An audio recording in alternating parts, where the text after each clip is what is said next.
All right, Joey, I want you to put your imaginary cap on today. All right. Oh, put it on. Oh, hold on one second. There you go. All right. Joey has now put on his imaginary cap. Here we go. Now, you have found your dream condo. Yes. But there is a $50,000 special assessment. Oh, no. Yes. Where's your ouch face? Ooh. Gotcha. Yeah. Now, what if I told you there was a tool to help disclose all these lurking problems in your potential condo purchase? Well, that might just be fantastic. Well, not only is it fantastic, it is a status certificate. And today we're going to be reviewing status certificates in all their glory. Yep. We've got a very special announcement for somebody who's celebrating a milestone this week. So for all that and more, Tune in. And stay out of the danger zone. Yeah, it's one of those episodes. Enjoy. Episode 72. 72. All right. Enjoy. Welcome to the Toronto Livings Podcast, a conversation about all things Toronto with a focus on real estate, the culture, and of course, the food. I'm Mark Savel. And I'm Joey Virgilio. And we're realtors with Sage Real Estate working together as a Toronto Livings team with a focus on helping you buy better, sell higher, and of course, having a little bit of fun along the way.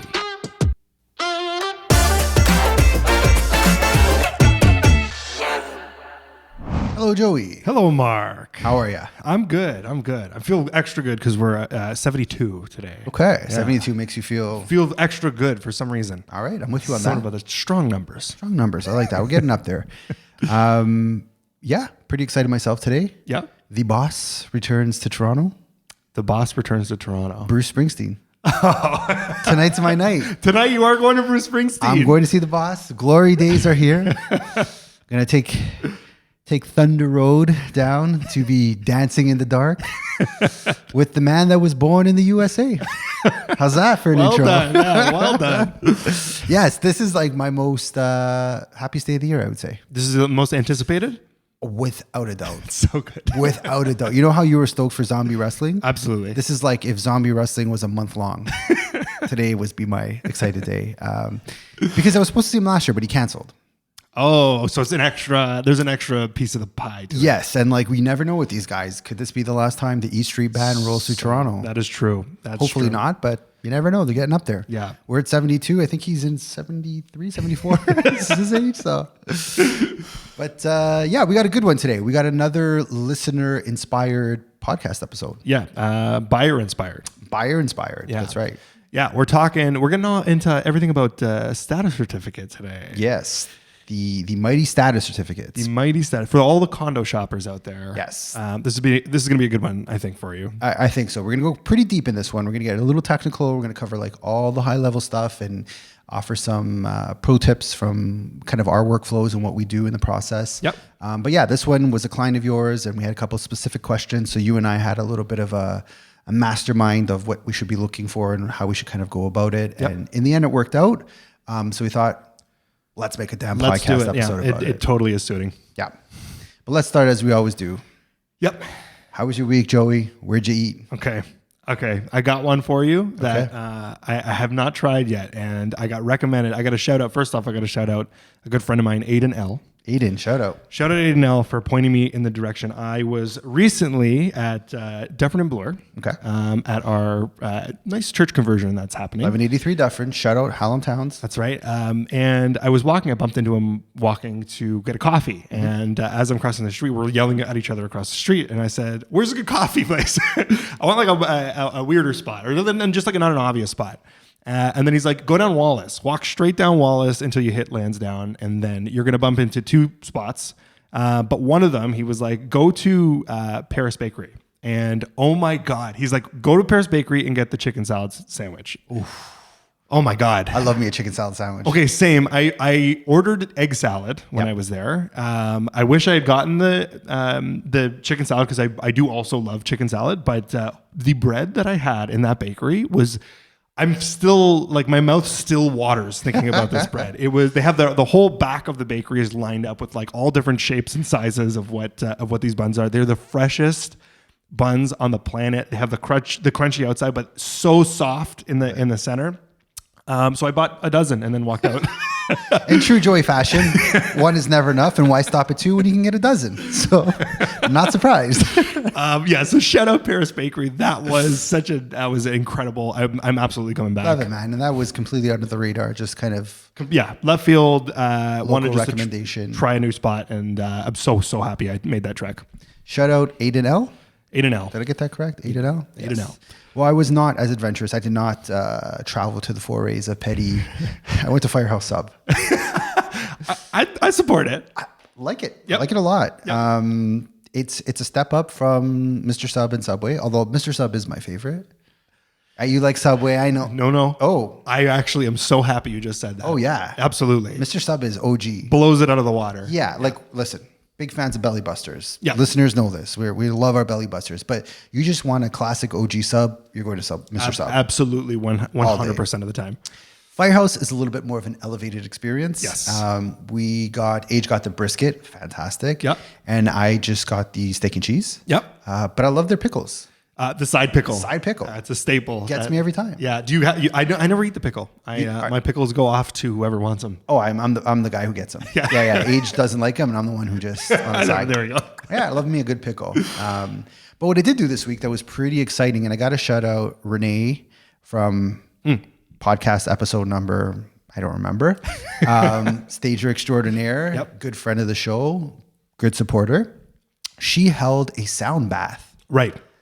I did not know what to expect walking into this bath of sound. Yes. It was a 90-minute session at her HQ, at her headquarters there. She had about, I feel like 15 to 20 of us, realtors and those in the space. Yep. And a 90-minute session, which scared me because I can't do anything for 90 minutes, let alone calm down and relax without my millions of devices. It was an experience. Okay, because I saw the title of sound bath, and I was so curious what that entails. What is a sound bath? I think traditionally it involves those like big bowls with right. I think that's the core of it. But this was so much more elevated. They had two, I guess, performers, or I don't know what the technical term of them are. Yeah. They did have the bowls, but the lady was singing, and she had like a harpsichord, not a harpsichord, like a piano that sounded like a honky tonk piano kind of This thing. was live? Yeah, man. Oh, I did not know that. Oh, there was like and wah, wah, and all these things. And it sounds really like weird when I'm describing it back to you, but my God, in the moment, was I ever calm. I love that though. The 90 minutes, and we all agreed on this, felt no more than 10. Amazing. The time just like woof. Evaporated. Yeah. There was some snoring. There was some stomach sounds probably from myself. But it was one hell of a relaxing experience. If you ever have the opportunity to do one, take it. Okay. Yeah, it's not as woohoo as I was expecting it to be. I was like waiting for the fairy dust to come. It wasn't that at all. It was a really good calming experience. So big thank you to Renee. Love it. Renee E for putting it together for us. Shout out Renee E. Yeah, it was pretty awesome. Shall we get into some news you can use? Yes, I believe so. Okay. This is something we want to put on everyone's radar. Mm-hmm. We're really good at that, breaking the news before it actually becomes mainstream. Lately Yeah. we've been on point. Which might be a good plug to say, like, please support us. Please give us a 5-star review wherever you're listening to this. Yes. Leave a comment. Leave a comment. If you want to subscribe, that would mean the world to us. Yes. But we're really trying to build this podcast up. So any type of help you can give us, we will gladly take. Absolutely. And if you have a question of yourself, as we said, this was inspired by a buyer and a listener, you can always leave us a comment. Absolutely. If there's any topics you want us to cover, anything along those lines, do not hesitate. to let us know. Put it on Joey's radar. You're really good with being like, hey, this should be a podcast. I'm more just like, let's try to plow through it. You're like, this could be a podcast. So get in touch with either of us, but really put it on Joey's radar because he's good at recognizing amazing podcast episodes. But yeah, this week's news you can use is putting something on your radar.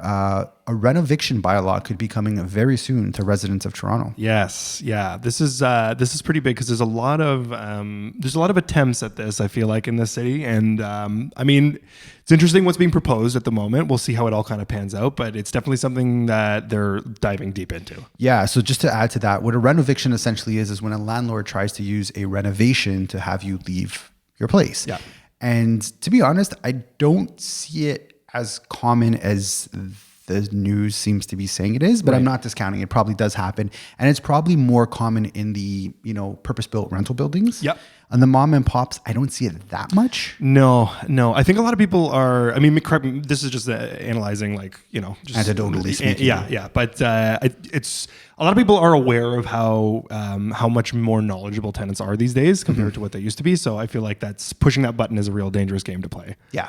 Yeah. And I don't think many mom and pops are going to take on a, $50,000 renovation just to evict a tenant. It doesn't, but anyhow, It's a thing. The city of Toronto has identified it as a problem. So this week they will be meeting in council to discuss potentially passing this new bylaw. I don't want to get too deep into it because there's a lot of things that could change. And I think it would add a whole other level of confusion. Yeah. But what you do need to know is that if this passes, July 31st, 2025 is when the new bylaw will take effect. Yeah. And it will essentially require those to pay a $700 licensing fee with the city of Toronto. Right. You have to pull a permit. There's a whole long process that's going to be coming and happening. Yes. Yeah. It's going to become a lot more complex to get this done. Yeah. So this is definitely going to be a follow-up. But what they are proposing is, if it's a 1-bedroom or studio, you have to pay $1,500 to the tenant for moving costs. Right. We're not even talking about the rent differential. Yep. And $2,500 for a 2-bedroom or bigger. So right. We're going to be watching this one closely. And if it's something we think happens, we'll do a whole episode maybe on it just to clear it up. Yeah. Because it's going to be, it's pretty technical. And then there's also the rent differential is going to be a big piece of it as well. I think it's good to see how that shakes out. Yeah. There's a lot of things coming here. So we'll kind of watch that. And then I kind of have a surprise headline to bring up this week. What's happening? You tell me. November 6th. Oh, yeah, right. Yeah. That's actually happening. Yeah, I have forgotten about. I'm making a celebration episode. It's Joey's birthday this week. That's right. It's Joey's birthday. And Joey, knowing that you do love sweet treats, I brought you. Oh, good Lord. A Nutella-filled bomba. I am so stoked about Crack that bad boy open. If you'd like to indulge in it, by all means, be my guest. Absolutely. Thank you for this. Pleasure. It's this is one of those ones that I absolutely have not been thinking about, and it's totally sneaking up on me. So I do appreciate this. I can never forget a good Joey birthday. It's not a milestone birthday, is it? No, not this one. Do you want to share how old you are, or you want to keep that confidential? No, I don't care. Okay. 32. 32. Yeah. No, 30. Oh, 33. Old age is kicking in. Yeah, it's okay. It's happening. Okay. It's okay. Happens to the best of us. Any plans for the weekend? Look at that, eh? That's amazing. You want to show the people at home what we got? We gotta get this on camera. Yeah. These look fresh. No, it didn't work as good as it's supposed to. Happy birthday, Joey. Hey! 33. There we go. I thought these were done, the confetti cannons. I feel very honored that they're back. Only for the specialist of occasions. Happy 33, Joey. Thank you very much. News you can use. I appreciate that. Joey's birthday this week. Do you know how hard I had to sneak all these props in without you knowing? Not even a little. Remember, I'm like, yeah, go get the coffee machine warmed up. I grabbed my top hat. I hit it. I held this. I was like poking a hole when you weren't looking. I was trying to get you distracted. Job well done. This is very unexpected. Thank you. Happy birthday. Thank you very much. That's awesome. I'm going to take this off now if I may. You may. Yeah, absolutely. All right. Let me just get all this dust off of my laptop. Yes, I'm very happy I closed the Bomba box before this happened. Amazing. Beautiful.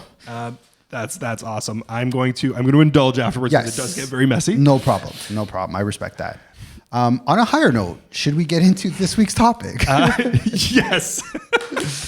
Let's get into it. We're talking about status certificates. Yes, we are. And one of the props I also brought this week is a status certificate. Yeah, we're going to do a live on-air quick review of kind of what's in there. Sorry, man, I'm blowing these all No, over we're good. there. We're good.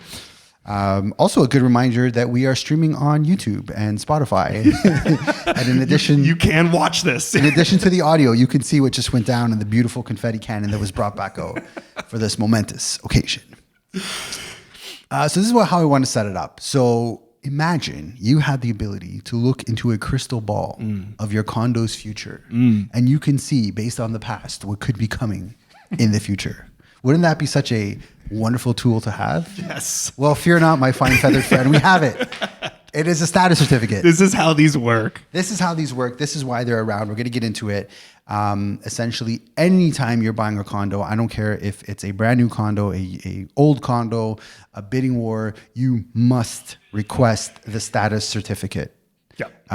And so what this document is it tells you on a very high and intricate level what the building's financial health is and what is going to be coming in the years ahead. Yes. This is their medical checkup. Yeah. Great analogy. Yeah, this is their, we'll see how healthy they are. Yeah. How well they're managing it, how well the expenses are coming on a daily basis. Have they planned for, is that reserve fund filled up properly? Lots of questions to ask. Are there lawsuits? Are there any potential upgrades coming? What are the bylaws surrounding pets and dogs? And all those questions that you kind of have for your realtor. This is the document that's going to give you clarity. Yep. Yeah. So it's basically a legal binding document. Like you said, it's a snapshot of the financial and legal health. It's mandated by the Province of Ontario's Condominium Act, and it's a critical tool for buyers to use. Yep. The building's property manager is who prepares it, but that's something us as realtors worry about. We reach out, we get it for you. The cost of one of these bad boys is $100 on average. And the property manager does have 10 days. 10 days to complete. To produce it to you. You can rush order it. Okay. If you're in a pinch, you pay a little extra and you can get it within like 48 hours, something along those lines. Yep. And they'll do it quick for you. Yeah, back in the day, and this you didn't experience this, but back in the day, status certificates were such a pain in the butt because we would order it. There was no rush. You were told you're going to get it on the 10th day, so just chill your horses. Right. Then we had to go to some obscure property management headquarters and pick up this massive stack of papers. Right. We then had to either deliver it to the lawyer or scan like 4,000 Every single page. Yeah. Yeah. And heaven forbid if the property manager forgot a section. Oh God. Pandemonium. It was just like the whole world came crashing down. The process of so much in real estate has gotten so much easier over the last little bit. Yes. There is no pickups. It's all done through email. Digitally. Big, lengthy PDF. You can put it in a Dropbox, send that link to every party that needs it. Exactly. Yeah. It's super easy now to get these done up. But I don't want the ease of it to make it seem like it's a lesser of important document or to think that absolutely anyone can just look at this and make sense of what's in here. Right. We like to get eyes on it before we send it to a lawyer, but in no way do we give a legal review. We're just kind of looking for a heads up of what could be in there as a potential red flag to then bring to the lawyer's attention to further clarity. And a good realtor will kind of know what the client's likes and wants, needs. They'll kind of tell them like, are pets important to you? Do you have multiple animals? What type of animals? Like those type of questions we do in advance. So when we're showing the places, we know what buildings to avoid and which ones to look further. Yeah. And because that information isn't so readily available, this is where the status certificate is such a powerful tool. Yeah, and also any miscommunication of somebody who's might be accidentally representing something in the wrong way. For instance, if a listing agent or a seller are not quite sure, but they're just kind of like, yeah, probably. This is where it clears it up, and there's no confusion of what the rules might be. That's right. And this also, we were talking about the KITEC episode. This is where you will get some clarity on KITEC. Yeah. A lot of times, if a condo building has replaced KITEC, they'll put a note right in the status certificate saying, we dealt with this. You could sleep well. You could stay out of the danger zone. Bringing that back. All right. That's the segment we need to bring back more often. We should get like t-shirts. Stay out of the danger zone. T-shirts, yeah. But yeah, all that information is in there. So what I was thinking of doing is maybe I've got a status certificate in front of us. Yep. And before we this might be a good precursor to saying what's in the status. We'll kind of go over at high level. Yep. Sound like a plan? Yeah, that sounds good. So as an agent, what I'm doing is I've got my MLS listing up in front of me, and then I've got a copy of the status certificate. And what I'm checking for is to make sure that the legal number and the level number match up what's on the listing and what's on here. Yes. Because that is the crux of what you're buying. This is you're exchanging title, and that title needs to be documented properly. Absolutely. There could be no errors. It's got to be 100% correct. Yeah. So I'm looking to make sure that the legal number and the level number do match up what's on the listing and what's in our agreement. That's step one that I'm looking at. Yeah. Then what I'm looking at, and this is a very common mistake I find, is that the parking and locker, if the agent said there is one included, that it is in fact in the status, and that it's an owned and deeded locker and parking spot. Yep. I ran into a problem where the legal number wasn't the same as the actual number. So this happens so often. Very often. Yes. It's happening to me currently, actually, is the same thing. So the legal number of the parking space and locker does not necessarily mean you're going to see a big spray painted number that matches that. Like the actual number Yes. that's on the spot doesn't necessarily mean that's your legal number. Correct. Yeah. The issue I ran into was we were given a number and we were told it was underground. And this was very important to the client that they had an underground spot. In fact, the actual number was a surface level spot. Right. So you might think, well, what's the big difference? I park here, I park there, it's still a park. No, it could have big ramifications. So that resulted in a $30,000 credit to my buyer. Right. Because the mistake was made. Right. And the seller had to pay that up.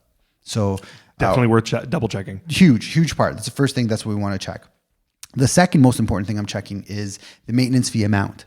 So on the listing, if it says it's $500 a month, okay, if the status says it's 505, 495, a small variance, not too concerned about it. But I was in another situation where it said it was $650. That was a substantial difference from what my client was expecting to purchase. So you want to definitely double check that to make sure and see when the building's fiscal year ends. So this is an important piece too, Yes. because your fiscal year means you're there's most likely an increase coming of some sort. It could be small, it could be under 1%, it could be it could be nothing, or it could be pretty damn significant. Substantial, yeah. But you want to know that. And then you want to know in terms of the maintenance fees, are there any, are they behind on their maintenance fees essentially? Yep. You and I did a deal where I was representing the seller. We had known that the seller hadn't paid for a couple of months and we disclosed all that. Yep. But we had to bring that to your attention because in the status it said they were very nearing the time of collections. They were going to be sent to collections. Right.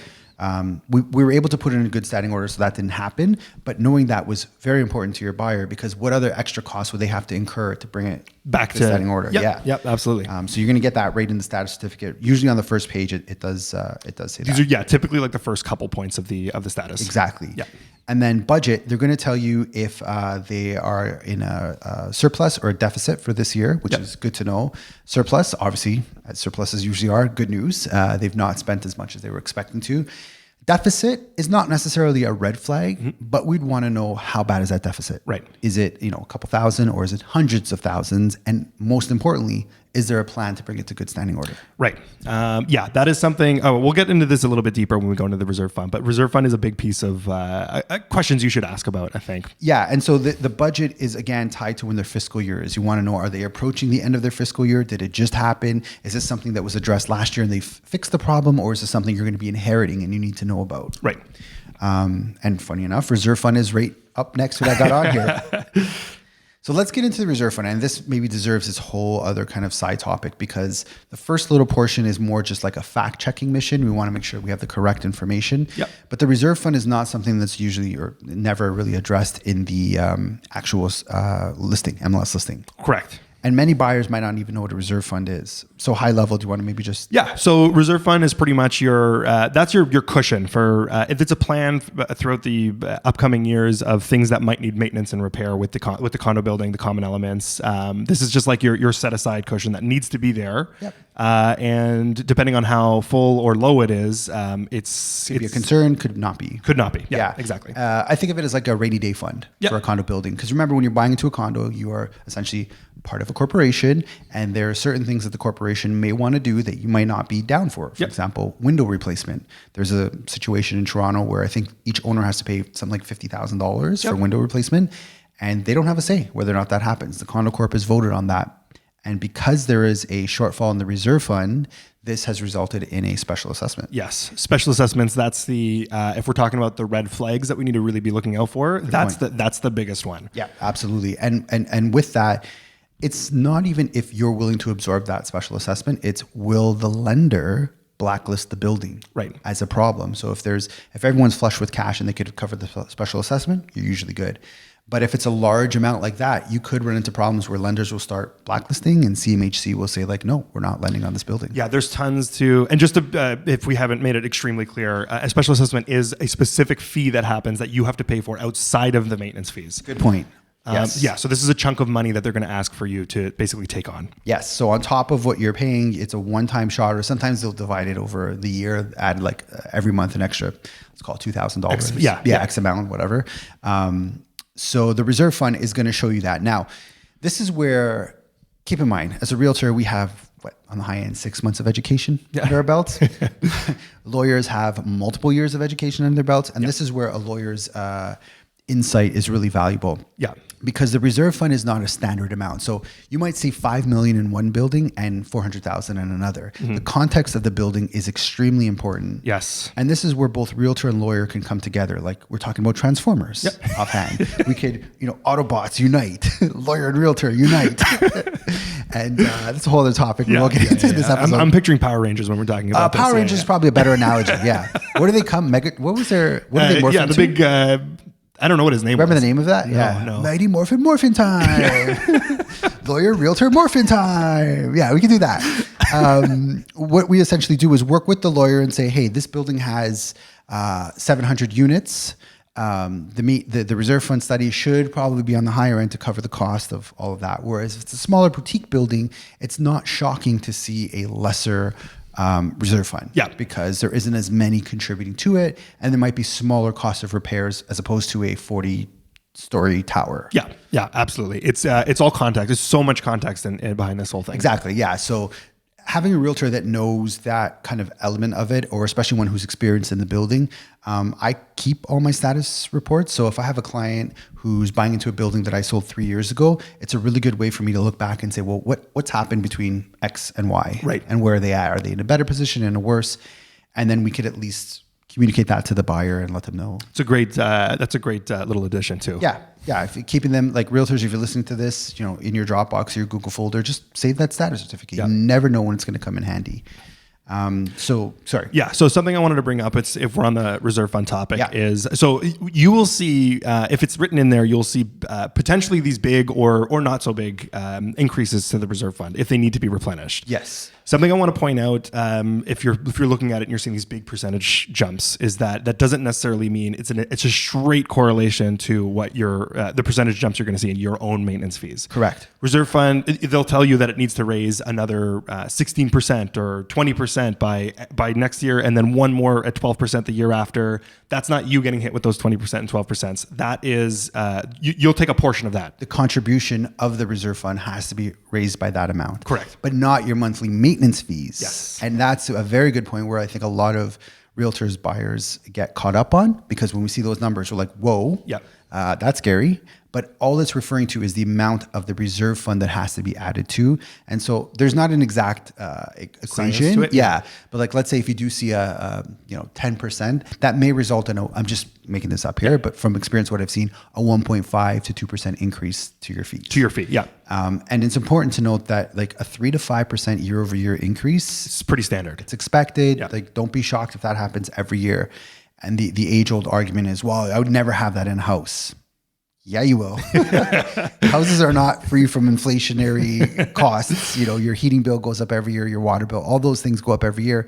And it's no different in a condo. Yep. And then you have to keep in mind that coming out of COVID, there was a whole wild topsy-turvy change of events of more people were home, more water was being consumed. So there was a higher increase to the consumption.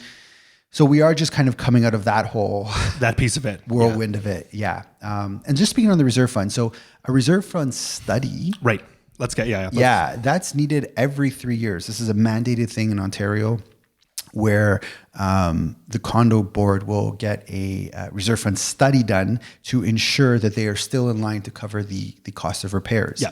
And an engineer will come out, one of the many trades that will come out and look at the building. And it's really good when a condo corp uses the same company over the years because they have pretty good a good history of it. Yeah, they're familiar with the building. So let's say 3 years ago, they said, your roof has another 20 years of life expectancy, but we've got torrential downpour for the last 3 years, and maybe it's cut down to only 12 years. Right. Well, now we have to allot for a quicker replacement of that roof.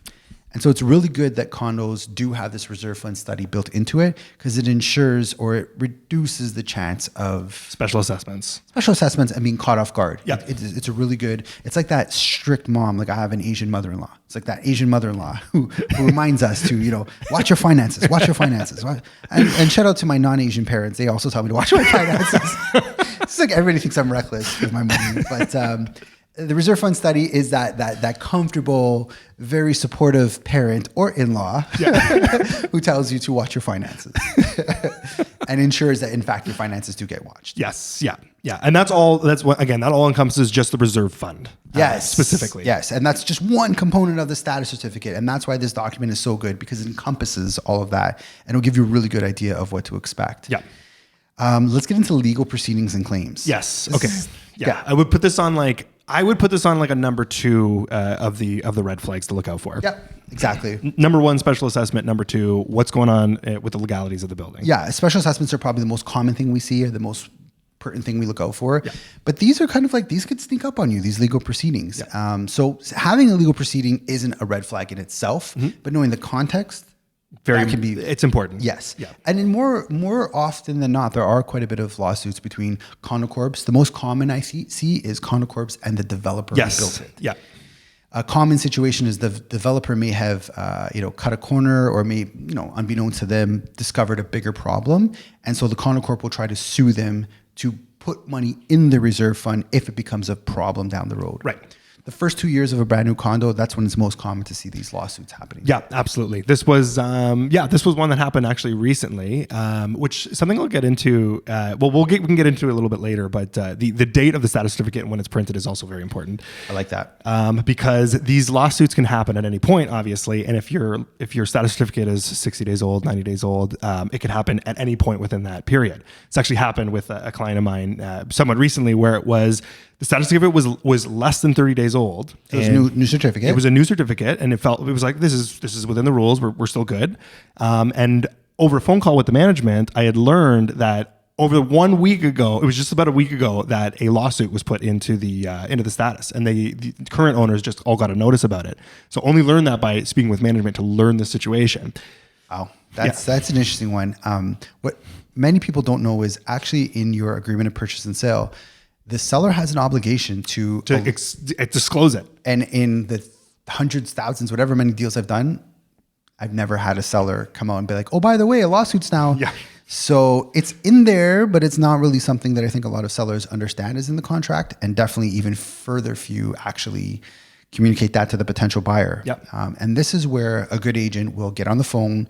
They will know what's important to the client and call the property management company, because it's just a simple phone call. Yep. And you could discover a world of information from that. Yeah, that phone call is so important.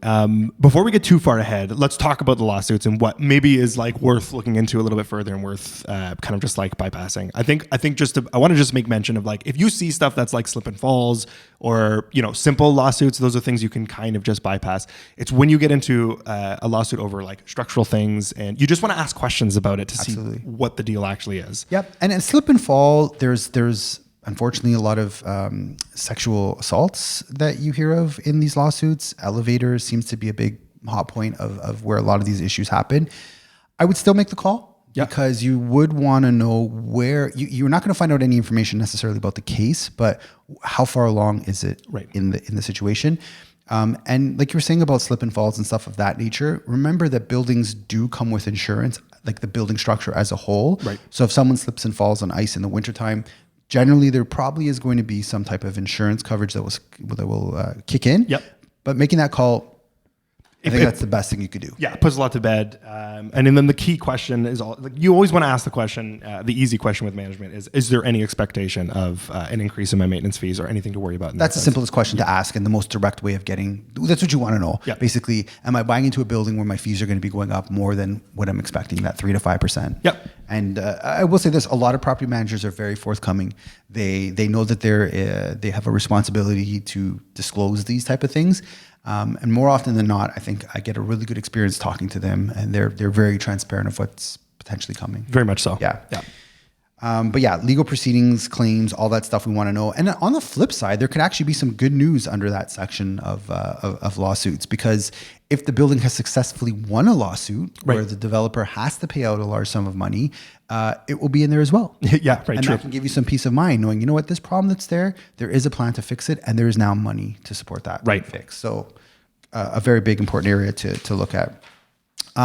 Agreements with other owners. Right. With other buildings. Other buildings, yeah. That's very important if you're buying a multi-phase building. Right.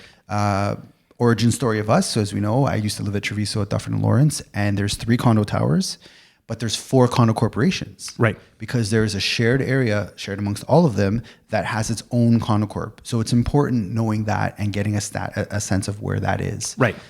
You'll also know if there's any agreements, because all 3 buildings had 3 pools. And it was common that a lot of people thought, oh, I can just hop over to phase 1 in the summertime and in phase 2, the indoor pool. No. So it's really good to ask that question at that point and understand what you can play with and what you can't. Yeah, absolutely. And good to know also, if you're looking at stuff and you're thinking to yourself, like, this has been pretty rough shape and this is the shared communal, like, how much is our condo responsible for in terms of that? Like, they're just like little things you can find out. Yeah. If you wanted to get that deep into the weeds. Yeah, little tidbits you can pull of it. Leasing of units.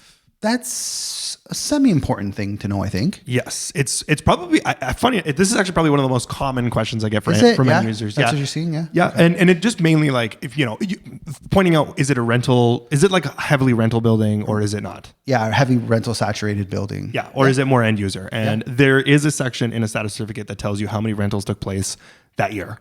Yeah. Now take that number with a grain of salt. Yeah, it's, I would say, always underreported how many rentals there are. And this is where a good realtor can tell you how many units are in the building.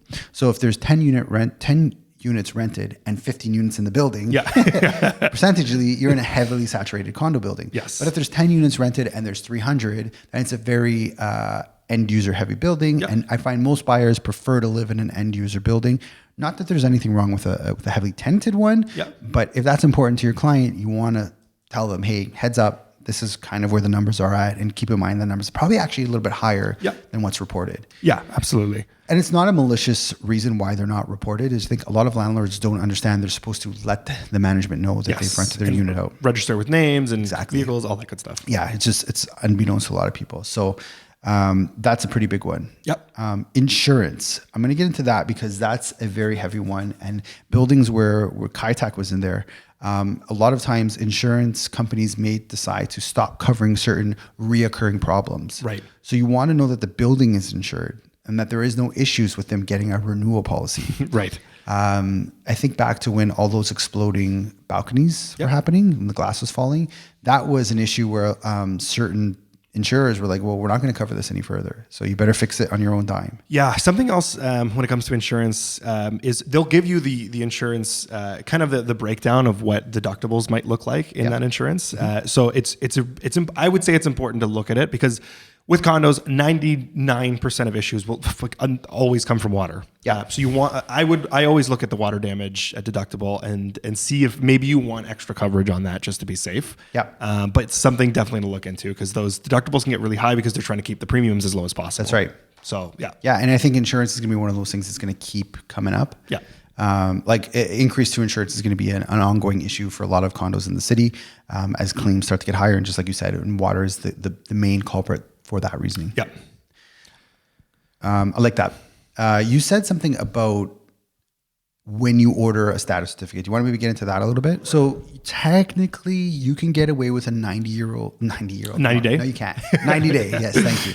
A 90-day-old status is what's, generally accepted. Right. But you're absolutely right. 30 days is like the freshest of them. Yeah.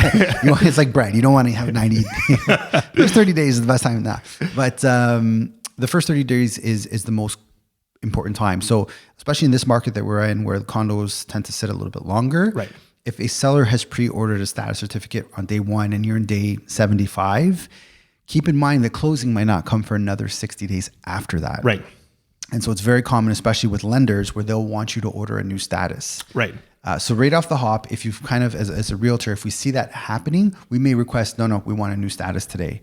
And in the contract, when we're negotiating, we'll put, no, we want no later than 30 days as of today. So we don't have to order another one closer to closing. Yep. And what you're trying to avoid is a horror story of condo status look fine, and then the new one disclose some new problem that you weren't aware of, and then it becomes a whole sticky situation. Yes, yeah, absolutely. As sort that out. Yeah, as we talked about, like surprise can come real quick. Yeah, and it can come like just slide under the radar without anybody really paying attention to it. Yeah.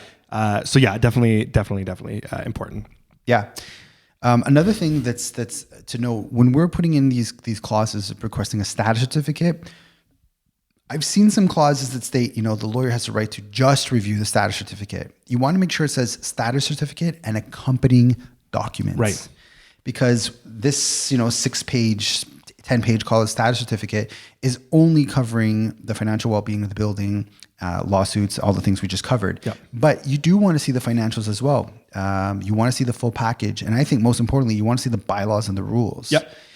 And this is where your, as a buyer, disclosing to your realtor what you want to do with the place is so important. Because if you're planning on using it as an Airbnb, you want to check the bylaws to make sure there is no short-term restrictions on that. Yeah, absolutely. And we'll get into pets too, because pets are a big. Let's get into it right now. Yeah. If you have a pet or you have a couple pets, like this is where those extra documents, because pet rules can be put in the bylaws, the declaration, and in the rules. Yeah, they're all over the map. They can be everywhere. So if you in the convenient day and age that we're in right now, a nice little tip if you're a Mac user, open up the full package. Command F pets and just cycle through everything that mentions a pet in those things. That can at least give you a quick overview. Definitely ask if there's specific things you want to find out about. Speak with your lawyer, speak with management, speak with realtor, speak with everybody, and just say, can I do this? I just want to make 100% sure. Yeah.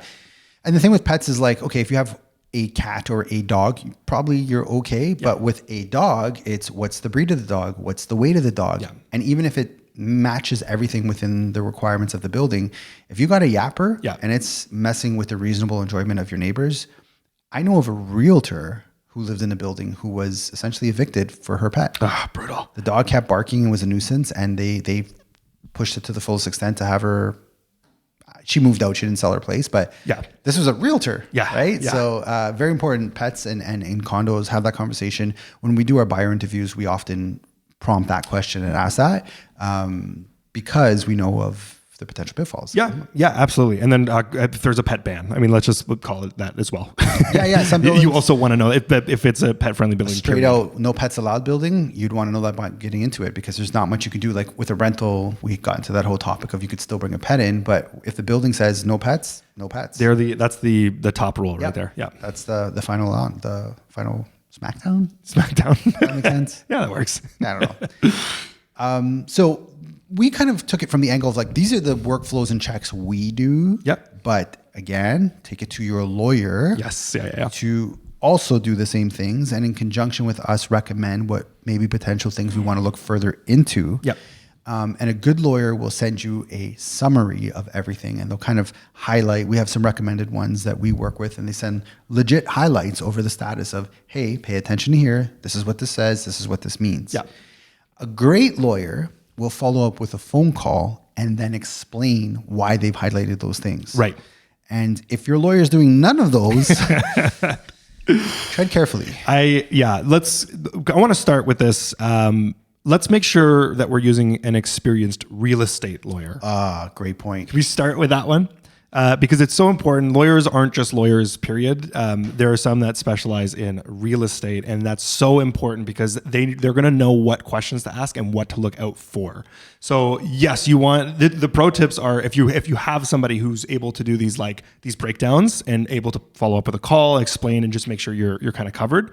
Amazing. But on step one, let's just make sure it's a real estate lawyer and to avoid any sticky situations in the future. I had a traffic ticket lawyer review a status one time. Really? Yep. A traffic ticket. I don't even think they were a proper lawyer. I think they were like a paralegal. Okay. And it went as bad as you could think it could. Yeah, that makes a lot of sense to me. They didn't bring up problems that weren't problems. They overlooked some major problems where it was like, hey, can you look closer at this? And they're like, it's fine. Right. We didn't end up going forward with the deal. I told my client, I know your traffic ticket lawyer said it was okay, but like I've got some serious concerns here. And they decided to not go forward with it, which was the right decision. Right. Joey's pro tip is a very important one. Make sure you're working with a reputable condo real estate lawyer, and it helps if they are familiar with Toronto condos. Yes, it's the second thing I was going to bring up because that's another piece of it. Just get somebody as familiar as possible with that. Market. Yeah, because Toronto has a history. Kitech plumbing is something that you just like little things, that little idiosyncrasies that you want to make sure that they've experienced and dealt with problems in the past that they've looked out for other people for. And vice versa. If you're buying a Woodbridge condo, maybe don't use a downtown Toronto lawyer. Find one who's familiar with those type of buildings. Yep. And I know lawyers sometimes come across as intimidating, but as a buyer, you can ask, have you reviewed this building before? Are you familiar with these type of issues that have come up? What are your suggestions? All those things are very valid questions that a buyer can ask a lawyer. Yeah, and not to get too deep into this, but just for anybody who's, if you're a first timer and you're not, and you're looking at this being like, lawyers will charge me with everything I do with them. A lot of times with lawyers in real estate deals is there's a flat fee that happens. Yeah. There are extra fees that might come with it, but you can ask them regular questions without feeling like every time I'm on the phone with them, I'm getting billed. That's right. There's a little more leniency in that sense. Yeah, and that's actually another good point you bring up. Let's say you want a status certificate reviewed, and you're wondering what the cost of that is. Right. So we said to produce one, it's about $100, but to have it reviewed, what I generally see is real estate lawyers will charge somewhere between $200 and $300 to review that status certificate for their time. However, if you go forward with the purchase, that amount gets included in their all-inclusive fee, so you don't have to pay a separate amount. That is a really good point to make, because yes, not a lot, like almost everybody I think I've seen, that's how it works. We'll offer it for free as long as you use our services. Yeah. And if you decide to back out, you do have to pay them for their work. That makes good sense. Yep. So budget about $200 to $300 depending on the lawyer to if you're not including them towards the end of the deal. Yeah, 100%. Yeah, and I will say this: some of the lawyers we work with, if you do one and it doesn't work, but then the second one you get, they will not charge you for the first one. But that's just because they like us, right? Yeah, that's just the hookup of working with Joey the Swan and Mark the Shark. I don't know. I feel like this is pretty good. Yeah, I feel like this is a pretty good rundown. This is a good in-depth run. I think we've hit a lot of good points. Yeah. So that maybe is a good place to wrap up our status certificate episode. If there's specific questions that you want to have about it, lawyer's probably the best person to ask. Yep. But working with a reputable Toronto downtown condo realtor is also a very good resource, which goes without saying. It's pretty self-explanatory. Yeah, 100%. I will also add to the end of this, if there's something that you wanted us to talk about that we might have missed, please let us know. Yeah, you can do that. It won't cost you anything except a 5-star review on Spotify, YouTube, Apple Music Podcasts, and wherever you stream. Yeah, we're becoming those guys. We're gonna be asking for support, because this is the only way. I've been doing a lot of research and growing a podcast, and having your listeners like and subscribe and leave 5-star reviews. It's how you do it. They go a long way. Yeah, absolutely. Yeah. I mean, I will buy confetti cannons every episode if this is what the people want. And if it's not what you want and you want other real estate content, you can reach out to us and we'll absolutely do it. Yeah. Cool. Any shout outs? Yes. Paris Bakery. Paris Bakery. Lansdowne. I don't even know if I said the location. Lansdowne and Wallace. Yeah, we'll have it in the show notes. We'll look it up. We'll link it up. Yeah. Get all the bread. Get all the bread. Their pastries look amazing. Their sandwiches on point because it's fresh. Yeah. Yeah. I've got a lot of lawyers that I like, and I am more than willing to share those with anyone who's looking to use them. Even if you're not working with us to find a place and you just want a good recommendation for a lawyer, reach out to us, because we've got a really good list. I probably won't have that in the show notes, but if you want to know who they are, you can definitely reach out and we're happy to help. Yeah. I want to shout out you, because it's your birthday this week. Well, thank you. I want to shout out these bombas as well. Do you want to say where we got them from? Amico Bakery. Yeah, world famous Amico Bakery, Dufferin, Glen Park, just north of Glencairn, up in the Dufferin Lawrence area. Also, you know who likes those? Dana White from UFC fame. He was there. They sent it to him. He didn't physically go there, but he tried it when he was in Toronto, and he was a big fan of them. Loved them. Yeah. They do them special over there. Yeah, shout out to Amico Chef. And if you're going to go there for the sweet treats, stay for the chicken parm sandwich. Actually, killer chicken parm. Chicken parms. Yeah, we had that. We liked it there.